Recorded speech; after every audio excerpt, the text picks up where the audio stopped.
अस्सलाम वालेकुम। Direct line के साथ मैं हूं जवेरिया ज़ैद। नाज़रीन, दुनिया की नज़रें एक बार फिर पाकिस्तान पर हैं। अमेरिका और ईरान के दरमियान जंगबंदी के बाद अमन मुआहदे की कोशिशें आखिरी मरहले में दाखिल हो चुकी हैं और पाकिस्तान इस सफारती दौड़ में नुमायां सालिस का किरदार अदा कर रहा है। वज़ीर दिफा ख्वाजा आसिफ का कहना है कि वाशिंगटन और तेहरान किसी डील के करीब हैं, जबकि पाकिस्तान 60 रोज़ा मुज़ाकराती विंडो ख़त्म होने से पहले रास्ता निकालने की कोशिश कर रहा है। लेकिन असल गुत्थी आबनाए हुर्मुज़ है। अमेरिका दावा कर रहा है कि इसका कंट्रोल उसके पास है, जबकि ईरान ये कहता है कि अमरीकी शराइत पूरी होने तक हुर्मुज़ नहीं खुलेगा।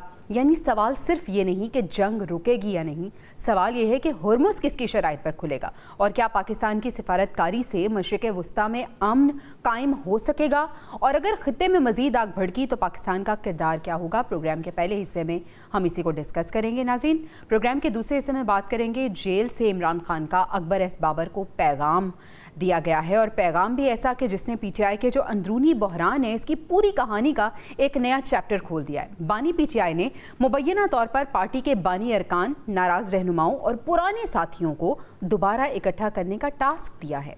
अकबर एस बाबर ने इस पैगाम की तस्दीक भी कर दी है। दूसरी तरफ 27 सितंबर को इस्लामाबाद मार्च का ऐलान हुआ है और वज़ीर आला खैबर पख्तूनख्वा सुहेल आफरीदी ये कहते हैं कि पार्टी क़यादत और अपोजिशन इत्तेहाद इस एहतजाज के लिए साथ हैं। मगर असल सवाल ये है कि एहतजाज का चेहरा कौन होगा, कौन इसको लीड करेगा। सुहेल आफरीदी होंगे सामने या अलीमा खान? प्रोग्राम के दूसरे हिस्से में हम इन्हीं सवालों के जवाब जानने की कोशिश करेंगे। और नाज़रीन, प्रोग्राम के आखिरी हिस्से में हम बात करेंगे आज के दिन की अहमियत के हवाले से।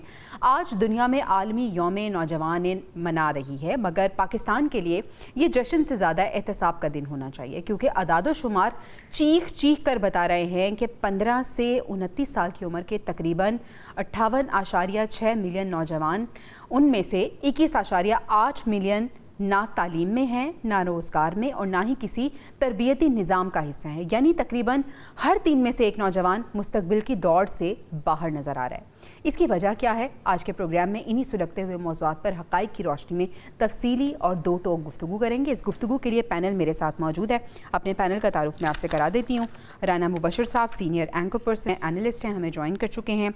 आमिर खाकवानी साहब सीनियर एनालिस्ट हमें ज्वाइन कर चुके हैं, और तज्ज़ियाकार बाबर डोगर साहब स्टूडियोज़ में हमें ज्वाइन कर चुके हैं। बाबर डोगर साहब से मैं गुफ्तगू का आगाज़ करना चाहूँगी। बाबर डोगर साहब, बताइएगा कि मोहसिन नकवी साहब का जो दौरा है कितना इंपॉर्टेंट है? ख्वाजा आसिफ साहब तो बड़े कॉन्फिडेंस से ये कह रहे हैं कि अब आखिरी मराहिल में मामलात जो हैं वो जाते हुए नज़र आ रहे हैं, लेकिन सर $1 मिलियन क्वेश्चन आबनाए हुर्मुज़ के हवाले से अटका हुआ है। सिचुएशन को, सूरत हाल को कैसे रीड करते हैं आप? देखें, आज वज़ारत ख़ारजा ने एक ब्रीफिंग दी, उसमें उन्होंने ये कहा कि जो मोहसिन नकवी का दौरा है वो बायलैटरल रिलेशनशिप और रीजनल जो इश्यूज़ हैं उस हवाले से है, और उसके साथ साथ ये जो मक्का अकॉर्ड है उस हवाले से भी मोहसिन नकवी उनको इत्मीनान में लेंगे ईरानियन लीडरशिप को।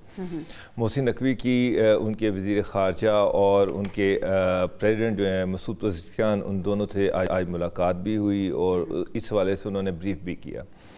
अब 17 अगस्त को जो लिमिट थी वो पूरी हो रही है, जो पीस अकॉर्ड था उसकी जो टाइम लिमिट थी उसकी पूरी हो रही है। अभी 5 दिन बाकी हैं और ये उम्मीद की जा रही है कि कोई ना कोई ऐसा फार्मूला निकाल लिया जाएगा जिससे जो पीस है वो इंश्योर हो जाए, दोनों किसी ना किसी तरह टेबल पे आ जाएं, कोई मुज़ाकरात हो जाएं। लेकिन जिस तरह की स्टेटमेंट्स आ रही हैं अभी, मोहसिन रज़ाई साहब जो सुप्रीम लीडर हैं उनके कमांडर जो हैं, उनकी जो मैं आज स्टेटमेंट पढ़ा था वो उन्होंने ये शर्त रखी है कि जब तक अमेरिका जो है उसने जो अमेरिकी बेड़ा जो है जिन्होंने वहाँ पे ब्लॉकेड लगाया है वो वहाँ से रिमूव नहीं होते, ईरान को उसके जो फ़ंड फ्रीज़ किए गए हैं वो वापस नहीं मिलते, लेबनान और गज़ा में अमन नहीं होता, उस वक़्त तक पीस नहीं हो सकता, कोई पीसफुल नेगोशिएशन नहीं हो सकती।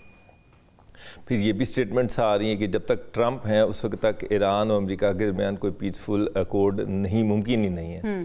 तो इन स्टेटमेंट्स के साथ जो चीज़ें जिस तरह से ये डेवलपमेंट्स हो रही हैं, मुझे तो अभी ये नहीं लग रहा कि इमीडिएटली कोई सीज़ फायर होगा और ये कोई नतीजा खेज सीज़ फायर हो जाएगा, क्योंकि हरमूज़ जो है उस पर ना ईरान पीछे हटने को तैयार है, ना फ़िलहाल अमेरिका पीछे हटने को तैयार है।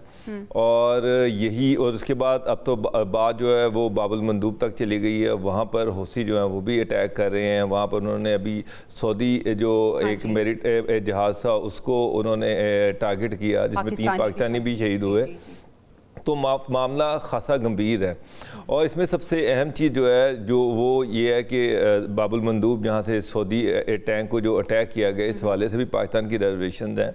मोहसिन नकवी जो विजिट कर रहे हैं, इसमें पाकिस्तान की जो रिजर्वेशन है वो भी पहुँचाई जाएंगी।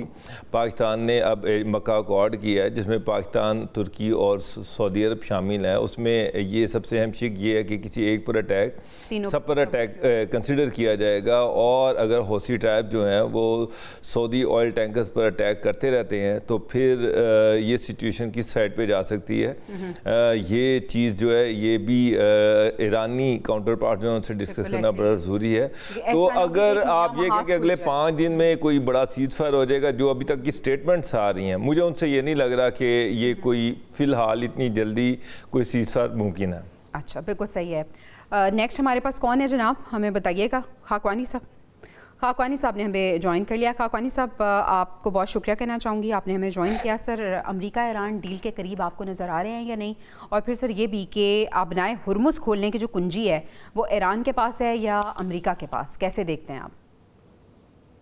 देखें, अबनाए हुर्मुज़ की कुंजी तो बहरहाल इस वक्त तो ईरान के पास ही है। अच्छा। क्योंकि अमेरिका तो चाहता है खुली रहे, अमेरिका तो ऐसे ओपन करना चाहते हैं, अमेरिका तो बिल्कुल भी बंद करने के हक में नहीं। ईरान ने ही अगर रुकी हुई है अपना हुर्मुज़ से ऑयल ट्रैफिक, वो ज़ाहिर ईरान की वजह से रुकी हुई है, तो कुंजी तो ईरान के हक में है। अब ये है कि ईरान अपने हाथ में मुस्तकिल तौर पर कुंजी रखना चाहता है, ये एक इशू है। ज़ाहिर अमेरिकन भी ऐसा नहीं चाहते, या ईरान अगर कोई टैक्स पर लगाना चाहता था वो तो खैर वो अमान के साथ मामला उनका बेहतर हो गया। मुझे लगता है कि मामला डील की तरफ जाएगा और अगले चंद दिनों में कोई ब्रेक थ्रू हो सकता है। ना भी हुआ तो फिर ये कुछ और लड़ाई और कुछ चीजें ऐसा चलती रहेंगी। अल्टीमेटली इसका जो सोल्यूशन निकलना है, क्योंकि दोनों फरीक बहरहाल जंग नहीं चाहते। ना अमेरिकन इस वक्त चाह रहे हैं, प्रेसिडेंट ट्रंप की हुकूमत नहीं चाह रही, और उनका तो प्रेसिडेंट ट्रंप की बार्गेनिंग पोजीशन काफी कमजोर कर दी है तो अमेरिकन मीडिया ने जी। जब उनकी बड़े अखबारात, उनकी जब मीडिया रिपोर्ट से आ जाए कि इंटरसेप्टर मिसाइल कम हो गए हैं और हथियार कम हो गए हैं और स्ट्रेटेजिक ज़खायर बिल्कुल एंड मराद है कि बिल्कुल लीस्ट पोजीशन में चले गए हैं और वो मिसाइल तो बाकायदा कम हुए हैं, तो उसी सूरत में फिर वो एक बड़ा वाज़ेह मैसेज हमको समझ आ रही है ना कि ईरान अमेरिका जंग को लंबा नहीं कर सकता, या मजीद जंग उस तरह इंटेंसिटी हाई इंटेंसिटी वार पर नहीं लेके जाएगा। तो वो उसका ज़ाहिर है ईरान को फायदा हो रहा है, उसका होगा। ईरानी भी और लेकिन ईरानी भी ज़ाहिर जंग नहीं चाहते, ना ईरानी चाहते हैं जंग, ना अमेरिकन चाहते हैं। दोनों अलबत्ता फाते नजर आना चाहते हैं। मैं बार बार यही बात करता हूँ, प्रोग्राम में भी कई दफा हुआ कि वो फाते उनका तासुर देना चाहते हैं। वो एक मसला है। मोहसिन नकवी साहब का जो दौरा है वो कितना इंपॉर्टेंट आप समझते हैं? इन दोनों की जंग में जो सालसिंग है वो खासे परेशान है, पाकिस्तान जो है वो खासा परेशान हो जाता है, क्योंकि गंभीर सूरत हाल को कंट्रोल करना खासा मुश्किल होता है। जी बिल्कुल सही बात है। और पाकिस्तान असल में पाकिस्तान सिर्फ अपने तौर पर रोल अदा नहीं कर रहा। पाकिस्तान मतलब चीनी भी अगर उसमें इन्वॉल्व हैं, दिलचस्पी ले रहे हैं, वो भी चाह रहे होंगे तो वो भी पाकिस्तान को ही के जरिए कुछ कर रहे होंगे ना। हर बात हर मुल्क सामने से नहीं आ सकता। तो पाकिस्तान का कई मुल्कों के साथ बहुत अच्छा ताल्लुक है, तो वो एक मुश्तरका कोशिशें भी होती हैं। और फिर ये जो सऊदी अरब, पाकिस्तान, तुर्किया का जो मक्का जो मुश्तरका दफाई मुआहदा है, इस हवाले से भी इनका जाना बनता था। एक मीटिंग बनती थी, चीजें वो अच्छी रही इस लिहाज से, और मुझे लगता है कि चीजें बेहतर होंगी इंशाल्लाह। ये बड़ी अहम थी और मुमकिन है कि और भी हाई प्रोफाइल विजिट हो। राना मुबशिर साहब को भी शामिल गुफ्तगू करते हैं। मुबशिर साहब, बहुत शुक्रिया, आपने हमें वक्त दिया। सर बताइएगा आपकी क्या टेक है, आप किस तरह से फोर्सी कर रहे हैं सिचुएशन को? आपको ये मामला सुलझते हुए नज़र आ रहे हैं, ये मुआहदा होता हुआ नज़र आ रहा है, या चीज़ें बिगड़ती हुई नज़र आ रही हैं? क्योंकि अबनाए हुर्मुज़ पे अभी जो दोनों फरीकैन हैं वो इत्तफाक नहीं कर पा रहे, और फिर पाकिस्तान का किरदार, मोहसिन नकवी साहब का दौरा, पूरी सिचुएशन कैसे रीड करते हैं? समझ आ रही है जो आप बात करना चाह रही हैं, मैं वो एज्यूम करके आपको बता देता हूँ। देखें, शुरू से सेंटकॉम जो है वो हमेशा कहता आया है ट्रंप को कि जनाब आप ये जंग जो है शुरू करें और इसको आखिरी वक्त तक लेकर जाएं, लाइक कंक्लूजन तक लेके जाएं इसको। लेकिन जो एडवाइजर थे ट्रंप के, वो पहले रोज से कहते रहे कि जनाब ये जंग जो है इसको वाइंड अप कर दें, जितनी जल्दी हो सकता है इसको वाइंड अप कर दें।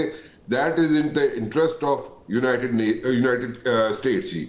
लेकिन हुआ ऐसा नहीं, ये स्ट्रेच होती रही। अब ये विन विन सिचुएशन के चक्कर में, यानी कि ईरान भी विन विन सिचुएशन चाहता है, क्योंकि बैक होम ईरान के अंदर जो लोग हैं उनके अंदर भी it's a jittery situation for them. वो भी जरा जिटरी हुए हुए कि जनाब इनफ इज इनफ, 47 ईयर्स से वो इस सारे sanctions and Wars and you know all sort of like compulsions जो उन पे इम्पोज हुई हैं ईरान के ऊपर, ईरानी अवाम के अंदर से भी इस किस्म की आवाज़ें आनी शुरू हो गई हैं कि जनाब ट्रूस होना चाहिए, जंग बंद होनी चाहिए और ताकि कोई आगे जनाब मुल्क चल सके।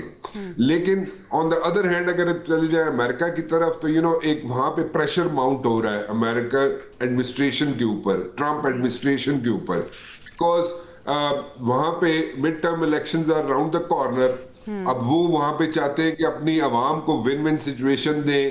कांग्रेस में, सेनेट में ट्रंप एडमिनिस्ट्रेशन बताया कि जनाब ये हमने जो वॉर शुरू की थी, ठीक है, उसका 60 डेज का टाइम स्पैन था, क्योंकि कोई भी अमेरिकन प्रेसिडेंट जो है वो वॉर तो शुरू कर सकता है without bringing into the notice of the Congress या अपने पार्लियामेंटेरियंस के नोटिस पे लाए बगैर वॉर तो शुरू कर सकता है 60 डेज तक, लेकिन उससे ज्यादा अगर उसको स्ट्रेच करना पड़ेगा तो उसको वैसे बैक टू द कांग्रेस जाना पड़ता है, जैसे कि ट्रंप गए थे और उसमें उन्होंने कहा था कि जनाब it's almost over unless something else comes up. So वो उसमें वो सिचुएशन से बाहर निकल के 60 दिन के बाद फिर उन्हें एक टाइम स्पैन मिल गया।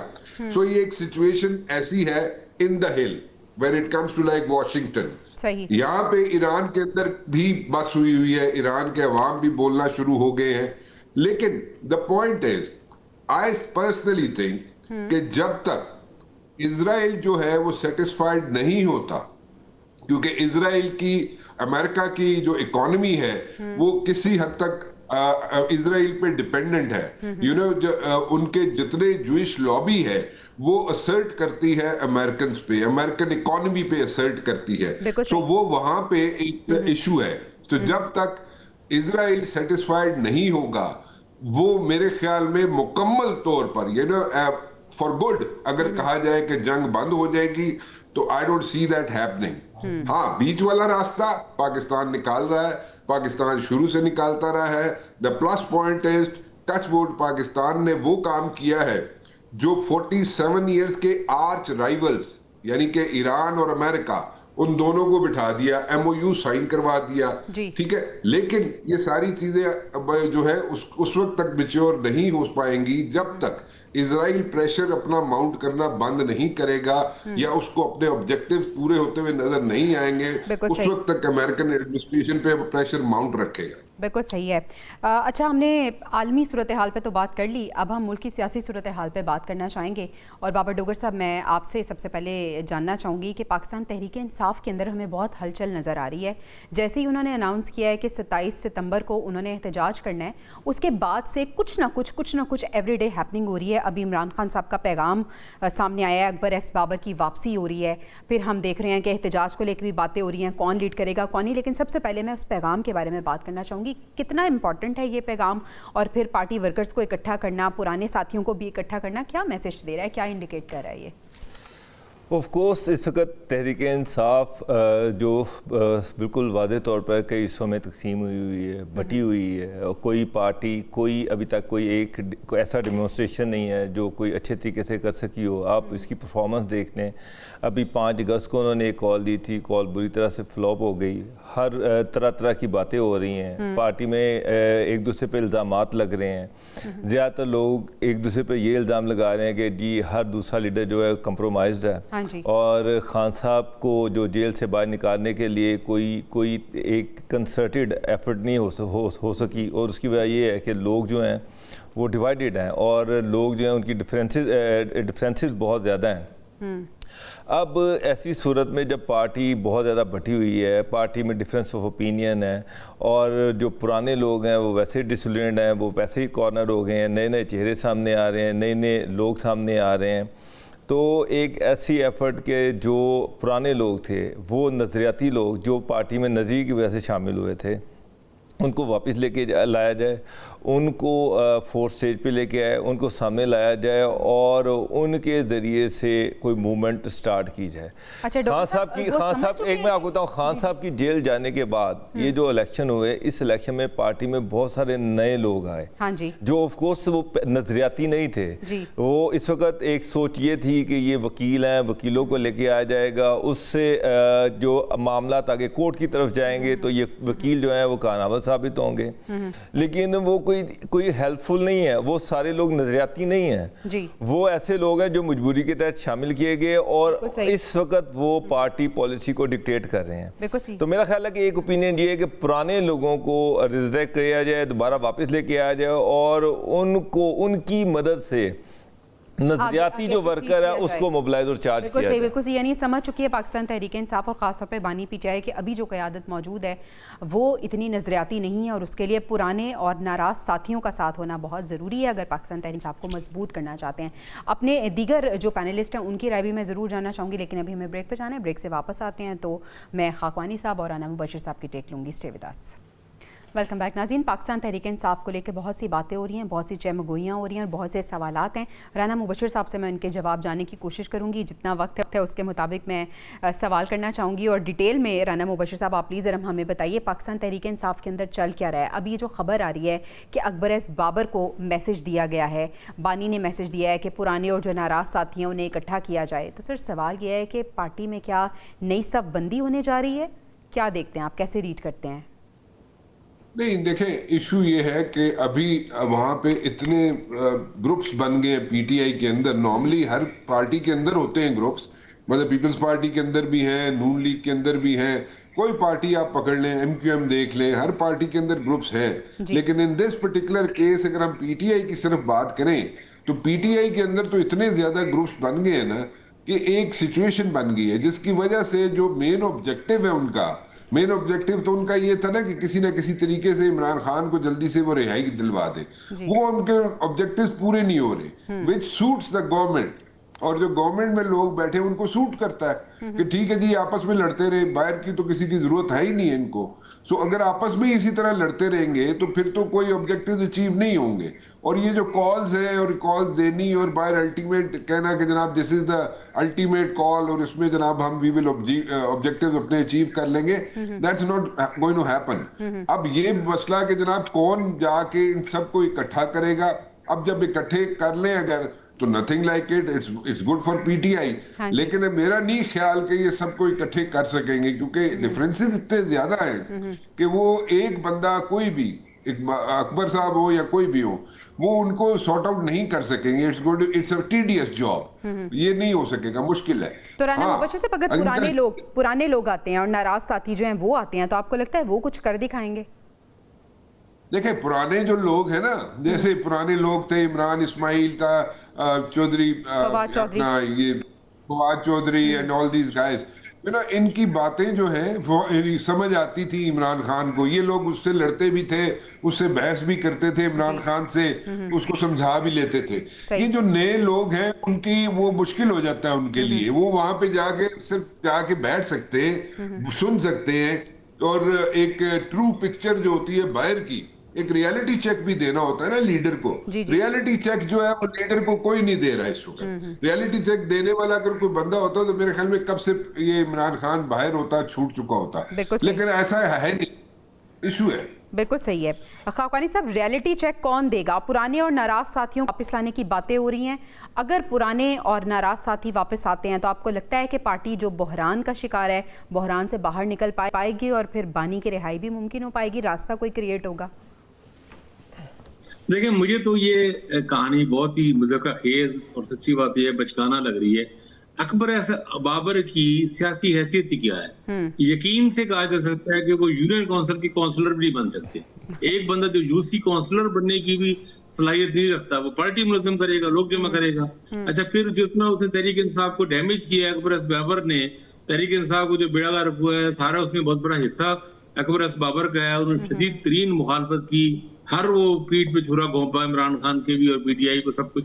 तो अच्छा, फिर सवाल ये है कि ये कौन कहता है कि भी मैसेज आया है, और मैसेज कैसे आया है? अडियाला में तो खान साहब से किसी को मिलने ही नहीं दिया जा रहा। हाल तो ये है कि उनकी अपनी अपनी बहनें तक नहीं मिल पा रही, कोई नहीं मिल पा रहा, उनको मुलाकातें नहीं हो रही। कौन से किसी कैदी के जरिए ऐसा मैसेज, जो अकबर एस बाबर का सिर्फ दावा है, अकबर एस बाबर का क्लेम है ना कि या तो ये कि इस क्लेम को कंफर्म करे, पीटीआई की क़यादत कंफर्म करे, अलीमा खान कंफर्म करे, कोई ऐसा सलमान अकबर राजा कंफर्म करे, बैरिस्टर गौहर कोई बंदा कंफर्म करे ना। अकबर एस बाबर का जो पीटीआई के शदीद मुखालिफ, पिछले 10-15 सालों से तहरीक इंसाफ को उन्हें शदीद तरीन नुकसान पहुंचाने का कोई हरबा जाने नहीं दिया, एक इंतहाई ही सख्त किस्म के मुखालिफ थे और उसमें वो बिलो द बेल्ट भी चले गए थे। हर मतलब उन्होंने मुखालफत में वो पीटीआई के दुश्मन थे। जो पीटीआई का और इमरान खान का जो शदीद मुखालिफ और दुश्मन है, वो क्लेम करता है कि खान साहब ने मुझे मैसेज भेजा कि पार्टी ऑर्गेनाइज करो। खाकवानी साहब, अच्छा मुझे ये बताइए, आई रियली वंडर कि कुछ दिन से ऐसा क्या हुआ है कि पाकिस्तान तहरीक इंसाफ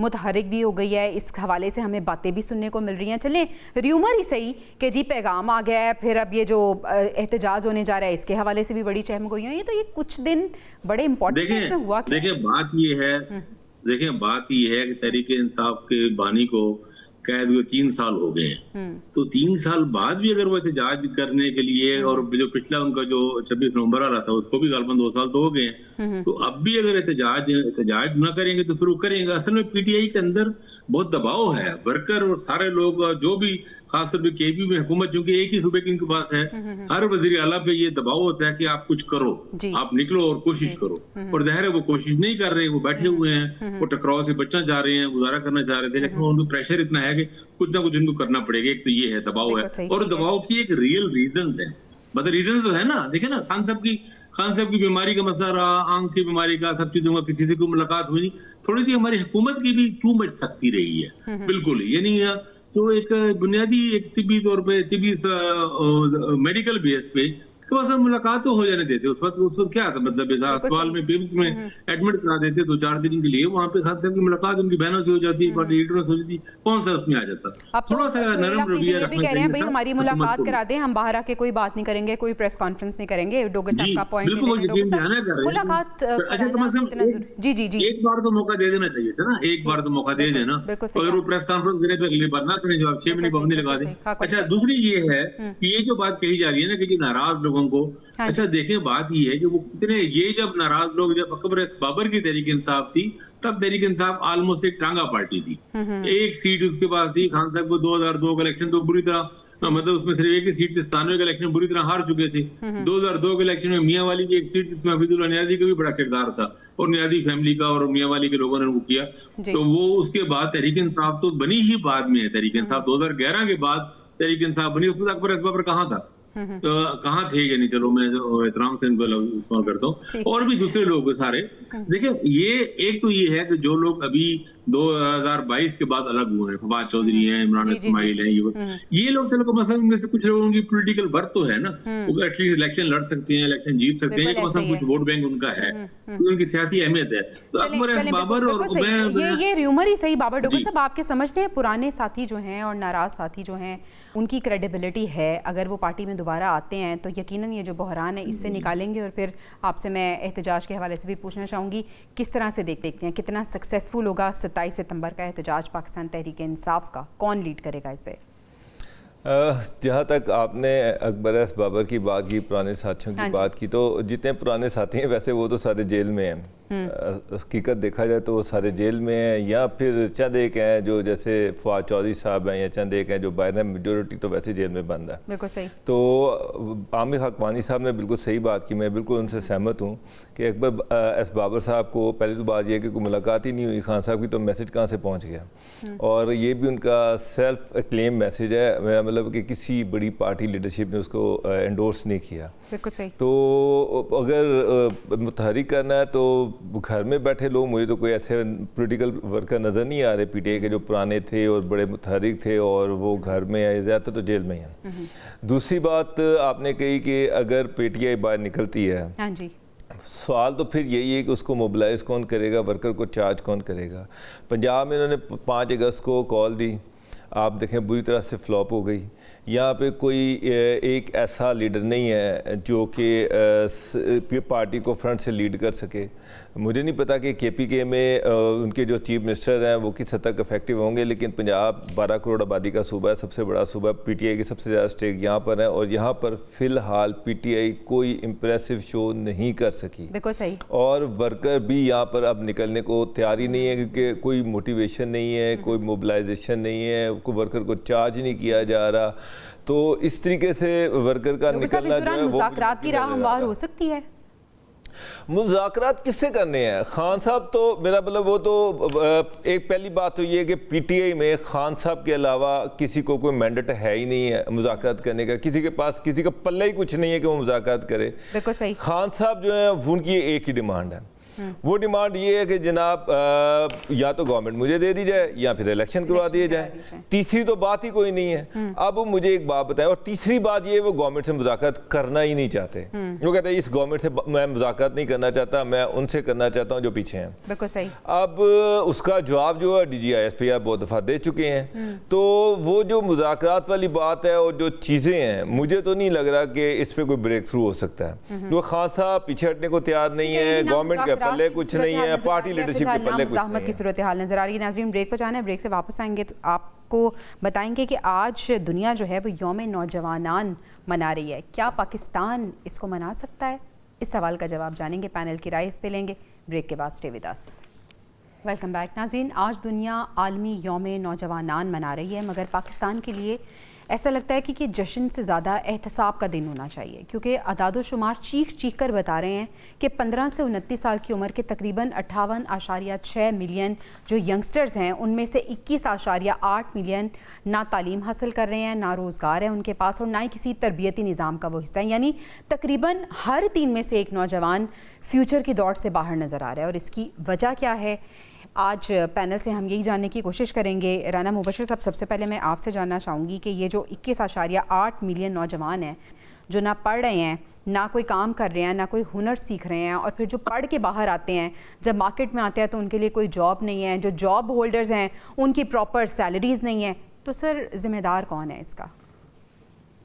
देखिए, स्टेट जो होती है ना, स्टेट जो होती है वो तकरीबन 70% जो होते हैं ना ग्रेजुएट्स होते हैं जी। अब मैं वेस्ट की बात करूं, सो जितने ग्रेजुएट्स निकलते हैं उनमें से तकरीबन 70 प्लस माइनस इतने परसेंट बच्चे बच्चियां जो होते हैं ना, उनको स्टेट अकोमोडेट कर लेती है, उनको जॉब्स मुहैया कर देती है।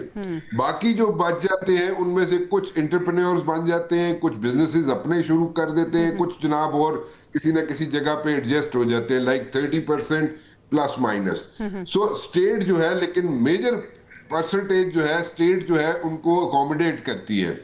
अच्छा, जहां पे डिग्री दी जाती है, वेस्ट की फिर एग्जांपल दे रहा हूं कि जहां पे डिग्री दी जाती है उसी जगह पे उसी फील्ड में उनको एडजस्ट किया जाता है। यहाँ पे आपने काम ये शुरू किया हुआ है कि डिग्रीज तो ली जा रही हैं, डिग्रीज हर जगह पे मिल रही हैं, लेकिन वो डिग्री आपको सूट करती है, आपके मुल्क को सूट करती है, आपके बच्चे बच्ची को सूट करती है या नहीं करती है, मतलब उस पे नहीं जा रहे। हाँ, डिग्री ले ली, अब डिग्री को रख ले आप फ्रेम करा के, ठीक है, लेकिन जॉब्स आप कुछ और कर रहे होते हैं या नहीं कर रहे होते, या फॉर दैट मैटर अपने वल्नरेबल हो जाते हैं आप, कि जनाब वो बच्चा बच्ची इतना वल्नरेबल हो जाता है कि वो फ्रस्ट्रेट हो जाता है। वो कहते हैं जी मन तो जॉब ही नहीं लभ रही, मैं तो पढ़ता रहा, मैं सिर खपांदा रहा, मन तो जॉब ही नहीं लभी, ठीक है। अब वो फ्रस्ट्रेशन में आ जाता है, जब वो फ्रस्ट्रेशन में आ जाता है तो उसके पास हुनर भी कोई नहीं है, आपने कोई स्ट्रीमलाइन की हुई चीजें, जब आपने स्ट्रीमलाइन ही नहीं की तो आप पूरी एक जनरेशन और उसके बाद आने वाली जनरेशन जो है उसको जनाब आप उसका फ्यूचर सैबोटाज कर रहे हैं। सो ये स्टेट जो है, मेजर जो काम होता है वो स्टेट का होता है, और स्टेट के बाद पेरेंट्स का होता है, पेरेंट्स के बाद इंस्टीट्यूशंस में अगर आप डिग्रीज देते हैं तो डिग्रियां बांटे मत, मतलब उसे वंड वंडिया पिया होया है कि जनाब डिग्रियां ले जाओ, लेकिन डिग्री लेके आगे की करना है। राना साहब, इसमें एडमिशन नहीं हुआ तो एक और डिग्री इंट्रोड्यूस करा दी जाती है, उसमें एडमिशन नहीं हुआ तो पैसे लेने के चक्कर में डिग्री इंट्रोड्यूस करा दी। आप सही कह रहे हैं कि उसकी हम ये देखें कि हमारे मुल्क में हमारे पास रिसर्च सेंटर्स हैं या नहीं, हमारे पास जॉब्स हैं या नहीं, लेकिन डिग्रीज बांटी जा रही हैं। बिल्कुल सही आपका पॉइंट है। खाकवानी साहब, क्या आप अग्री करते हैं जिस चीज़ की जिम्मेदारी आयद किया राना मुबशिर साहब ने, स्टेट भी इसमें इन्वॉल्व है, इसमें हमारे इंस्टीट्यूशंस भी हैं, हमारे असातिज़ा भी मैं तो कहूँगी इसमें हैं, और पेरेंट्स भी हैं। क्या आप भी समझते हैं कि ऐसा ही है? पूरी दुनिया तो आज यौम नौजवानान मना रही है, लेकिन पाकिस्तान का नौजवान कहाँ पे स्टैंड कर रहा है? ये आपने ठीक कहा, इसमें इन्होंने ठीक कहा, स्टेट की जिम्मेदारी बिल्कुल, असल में स्टेट तो हमारे यहाँ अपने हर जिम्मेदारी से पीछे हट रही है ना। आप देखें, हेल्थ पे उनकी तरजीह होती है कि प्राइवेट अस्पताल में चले जाएं, प्राइवेट स्कूल में चले जाएं, सिक्योरिटी में प्राइवेट सिक्योरिटी गार्ड हर जगह हो गए। तो स्टेट अपने आप को पीछे हटाती जा रही है। ये ऐलान शरीफ साहब ज़ियाला थे उस जमाने में उन्होंने किया था कि अब कोई नया हाई स्कूल नहीं बनाया जाएगा। अब वो जो कॉलेज हैं जैसे वो भी प्राइवेटाइज करते आ रहे हैं, स्कूल भी प्राइवेटाइज करते आ रहे हैं। ये तो स्टेट भी पीछे हट रही है, इसमें कुछ शक नहीं। स्टेट को अच्छा, लेकिन अब स्टेट का भी मसला है ना कि अब पहले ही इतना ज्यादा इन पे ओवर स्टाफिंग हो चुकी है और चीज आ चुकी है, कितने लोगों की यहाँ पे करें। यहाँ स्टेट भी ज़ाहिर वसाइल की भी कमी है, लेकिन स्टेट को ये तो करना चाहिए कि कुछ वो एरियाज आइडेंटिफाई करें जहाँ पे आगे स्कोप है, मतलब ट्रेनिंग दें लोगों को, वो टेक्निकल ट्रेनिंग दें। और बहुत सी मतलब आप देखें ना, केयर गिवर्स की बहुत बड़ी मार्केट है, इंटरनेशनली बहुत मार्केट है, जर्मनी में, जापान में, जहाँ दुनिया की आबादी तरक्की याफ्ता मुल्कों में करोड़ों लोग जो है वहाँ पे बूढ़े हो गए हैं और वहाँ पे उनको डिमेंशिया का बहुत ज्यादा फैल गया है, मर्ज और बहुत सारे मसले। तो उनको इंडिया और फिलिपाइन और कई मुल्क ऐसे जो केयर गिवर जो लोगों को ट्रेन करके वो बाहर जाते हैं, उसकी बड़ी गुंजाइश है वहाँ पे। पाकिस्तान में सिर्फ जीरो है, बिल्कुल भी कोई एफर्ट नहीं हो रही। लेकिन मेरा ख्याल है हमारे नौजवान का अपना भी कसूर है बहुत ज्यादा। नौजवान मतलब हमारे जो अच्छे पढ़े लिखे भी नौजवान है, वो कुछ करने को, सारे बाबू बनने के लिए आते हैं और उनको, और फिर जिसको मौका मिलता है कि बहुत सारी खराबियां हम महासवा अगर एहतसाब करें तो सबका करना पड़ेगा। हमारे जिन लोगों को मतलब मिसाल तौर पे अब किसी लड़के को गवर्नमेंट जॉब मिल जाती है, टीचर बन जाता है, कोई लेक्चरर बन जाता है, वो कौन सा काम कर रहा होता है? उसकी परफॉर्मेंस, या कोई सरकारी महकमे में क्लर्क बन गया या कोई और कोई भी जॉब हो, इवन सीएसएस करके आता है, आके वो उनकी परफॉर्मेंस हमारे सामने ही होती है ना। यही लड़के जो दुखी इंसानी की खिदमत करने का पोजीशन लेके करते हैं, डॉक्टर बन के, और फिर बाद में लूट मार चाहिए सबके सामने। तो और पेरेंट्स का भी बहुत ज्यादा, खास तौर पर देहातों में, और उनकी तरजीह होती है कहाँ चलो जी बच्चों को किसी काम पे लगा दो। हमारे यहाँ चाइल्ड लेबर भी इम्प्लीमेंट बिल्कुल नहीं होता कानून पे। वो 14 साल से कम उम्र के बच्चे सारे मुख्तलिफ कामों में लगे होते हैं, जो हाउस मेड्स हैं, तो अपने सारे बच्चों और बच्चियों को ले आती हैं, हाथ लगाती हैं, काम पे लगवा।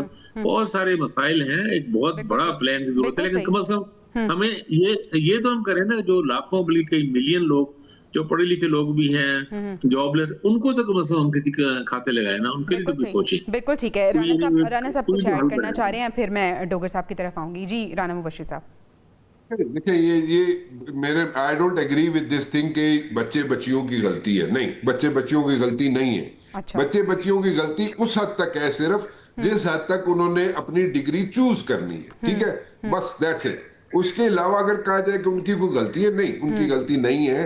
देखिए, आप यही बच्चे, यही बच्चियां उठाएं, आप कहीं भी मुल्क के बाहर चले जाते हैं, वो दे परफॉर्म वंडर्स।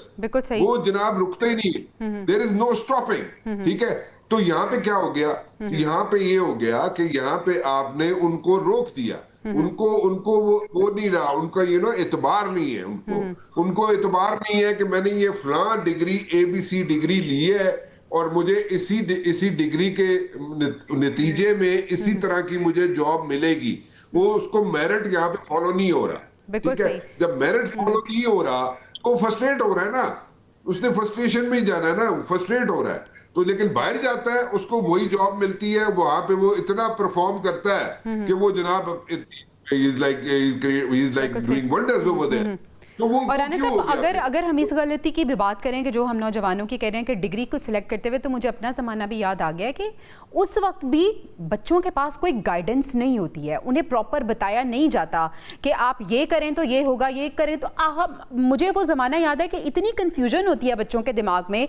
10 चीज़ें होती हैं, पेरेंट्स चाहते हैं या आप डॉक्टर बनो या आप इंजीनियर करो, वो इंजीनियर बनो, वो प्रेशर होता है। अगर आप उसमें नहीं जा सकते तो उसके बाद फिर आपके पास कोई चॉइस नहीं होती। बाबर डोगर साहब का पॉइंट लेना चाहूँगी।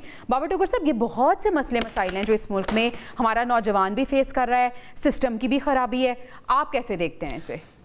देखें 10 से 40 साल की उम्र के लोग जो है ना, उनकी तादाद तकरीबन 70% है पाकिस्तान में। अगर आप 25 तकरीबन कोई 8-10 करोड़ तो ऐसे लोग हैं जिनकी एज 10 से 40 साल के दरमियान है। और इस वक्त मैं आपको बताऊं कि पंजाब गवर्नमेंट ने रिसेंटली उन्होंने एक अनाउंसमेंट किया था कि तकरीबन 1.5 लाख से ज़्यादा सरकारी 1 से 17 ग्रेड की सरकारी नौकरियां उन्होंने ख़त्म की कि ये बोझ हैं, ये ज़्यादा हैं, ये लोग ज़रूरत से ज़्यादा हैं, इनकी हमें ज़रूरत नहीं है। 1.5 लाख नौकरियां पोस्टें जो थी वो अबॉलिश कर दी गई, खत्म कर दी गई, उसको ऐड किया। अब गवर्नमेंट की ये पॉलिसी, अब फिर वो इसी पे एक्सरसाइज करें कि इस पे मजीद सरकारी पोस्टें कम की जाएं। 1.5 लाख कम कर चुके हैं, जिसमें से 36,000 सिर्फ महकमा तालीम की थी। इसका मतलब ये है कि गवर्नमेंट की जो है, ये जो सरकारी मुलाजमीन है, इनको अपने ऊपर बोझ समझती है। IMF का प्रेशर है, वो जो जॉब्स आ रही हैं वो भी कॉन्ट्रेक्चुअल हैं, 3-3 साल का कॉन्ट्रैक्ट देते हैं और उसके बाद 3 साल के बाद वो भी फारिग कर देते हैं। यूथ को कोई यूथ की प्लानिंग नहीं है इस गवर्नमेंट के पास, बिल्कुल कोई प्लानिंग नहीं है कि यूथ को कैसे यूटिलाइज करना है। एक नया बच्चा है, उसका क्या फ्यूचर होगा। प्राइवेट सेक्टर में जॉब्स हैं ही नहीं है, लोग यहाँ पे डिग्रियां लेके फिर रहे हैं। प्राइवेट सेक्टर वैसे सुकड़ रहा है, प्राइवेट सेक्टर आगे लोगों को कारोबार नहीं मिल रहे, जो कारोबार चल रहे हैं वो बड़ी मुश्किल से चल रहे हैं। एनर्जी क्राइसिस है, IMF से लोन लिया हुआ है, IMF का प्रेशर है, मुख्तलिफ प्रेशर्स हैं, नौकरियां प्राइवेट गवर्नमेंट सेक्टर में नौकरियां हैं नहीं है, प्राइवेट सेक्टर में नौकरियां कम है, आबादी ज़्यादा है, यूथ पे प्रेशर बढ़ रहा है, जो नौकरियां मिल रही हैं वो भी एक्सप्लॉइट किया जा रहा है। यानी कि जहां पे लाख देना चाहिए वहां 50,000 पे रखा जा रहा है। इसके बाद आप देखें कि जो बल्क ऑफ यूथ है, जो बेचारी वो छोटे छोटे काम करने पे मजबूर है, कोई दुकानों पे काम कर रहे हैं, कोई 20-20, 25-25, 30-30 हज़ार। आप सर्वे करवा लें कि कितने % हमारी यूथ ऐसी है जो 25-30 हज़ार पे नौकरी कर रही है। 25-30 हज़ार रुपया महाना पढ़े लिखे लड़कों की मैं बात कर रहा हूँ, वो इस पे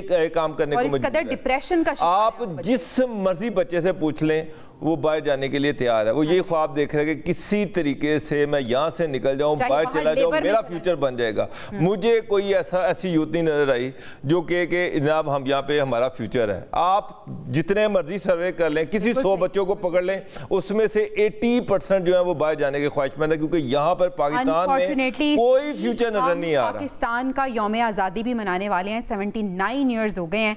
प्रोग्राम को कंक्लूड करते हुए मैं आप तीनों से एक शॉर्ट आंसर लेना चाहूंगी। नौजवान मुल्क का मुस्तकबिल होते हैं, लेकिन अगर मुल्क में मुस्तकबिल ही ना नजर आए नौजवानों को तो क्या करें? राना मुबश्शिर साहब। देखें, it's very sad, very unfortunate. और इस पे अगर आप जब एज सून एज पॉसिबल एक परमानेंट देखें, ये नहीं होता डे टू डे बेसिस पे नहीं, परमानेंट स्ट्रेटजी बना के दे बच्चों को 10, 20, 25, 30 साल की, आप फिर वो सेटल डाउन होना शुरू हो जाएंगे। Otherwise it's going to be a situation. बिल्कुल सही। खाकवानी साहब, आपकी टेक, नौजवान कहाँ जाएं? देखिए, जाहिर बात है जब उनके सामने फ्यूचर नजर नहीं आएगा तो डिसअपॉइंट तो हो रहे हैं, लेकिन जो भी हो सकता है इन हालात में कुछ बनने की कोशिश करनी चाहिए। थोड़ा सा कुछ कंप्रोमाइज इस सेंस में कर लेना चाहिए कि अगर कोई जॉब किसी को नहीं मिल रही, कोई छोटा मोटा काम ही कर ले कोई। ये भी हमारे यहाँ लोग इससे भी करते हैं कि हमें कोई काम क्यों करें, ये बाहर जाके हम सब लोग वहां जाके हर किस्म की जॉब करने को तैयार हो जाते हैं, अपने मुल्क में जॉब नहीं करते। तो बहुत सारे मसाइल सबके साथ हैं, स्टेट का तो बेड़गर हुआ ही पड़ा है, लेकिन प्राइवेट सेक्टर में भी और बिल्कुल शॉर्ट टाइम है हमारे पास। सर, मैं थोड़ा सा डिसएग्री करता हूँ। यहाँ पे बेचारे हर काम करने को तैयार हैं, लेकिन मुआवजा नहीं मिलता पाकिस्तान में। भाई मुआवजा अच्छा मिल जाता है, इस चीज़ को ज़हन में रखें। मेरा ख्याल है कि इस वक्त इतनी बल्क में जो यूथ है, अगर इसको यूटिलाइज ना किया गया तो फिर इस मुल्क में क्या होगा कोई गारंटी नहीं दे सकता। बिल्कुल सही, बिल्कुल सही। बाबर डुगर साहब, आपका पॉइंट आ गया। We are short of time. बहुत शुक्रिया बाबर डुगर साहब, आमिर खानी साहब और राना मुबश्शिर साहब हमारे साथ मौजूद थे। नाज़रीन, प्रोग्राम से इजाज़त दीजिए, इंशाल्लाह आपसे कल मुलाकात होगी। अल्लाह ने के पास।